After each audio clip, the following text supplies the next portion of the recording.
Hi everyone, this is Dr. Catherine Cushinberry. Yes, that is still my tree. I'll take it down soon. Welcome back to the channel. I wanted to first say thank you so much for the wonderful feedback that I've gotten from yesterday's video. Thank you, because it wasn't an easy thing to share.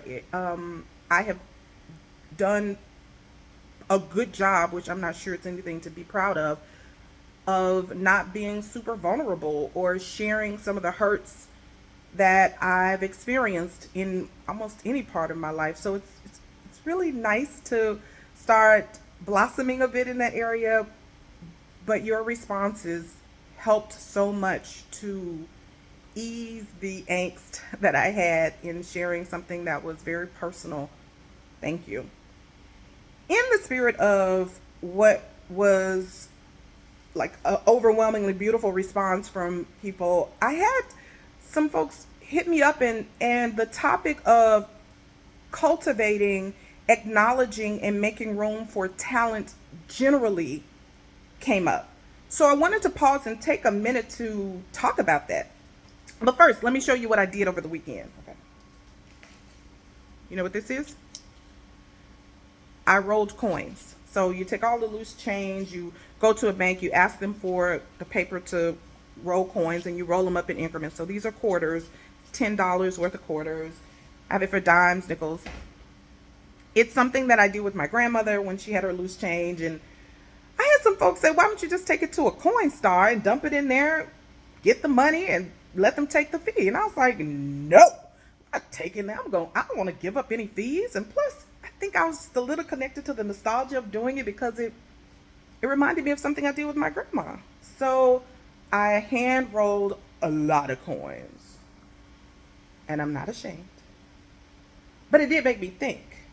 It made me think about all of the ways, as employers and leaders and supervisors, we hold on to ways of doing things because either it's because that's the way we've always done it, or the way we only know it, or there's a bit of nostalgia attached to it, something we understand. But in the process of doing that, what we end up doing is smothering out really talented professionals.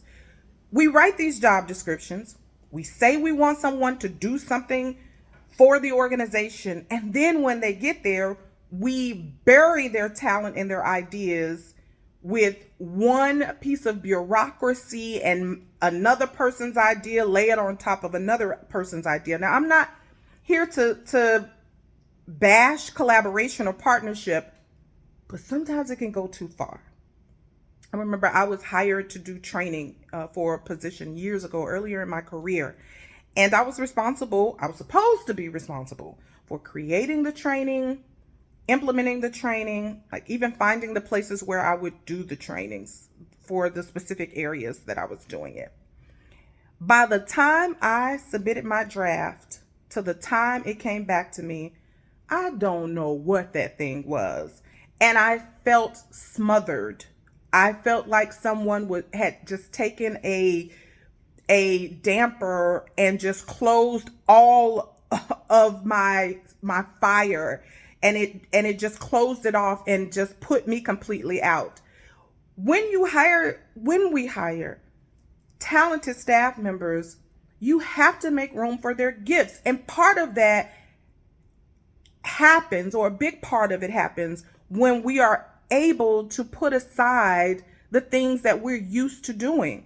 And that's not easy. I recognize that.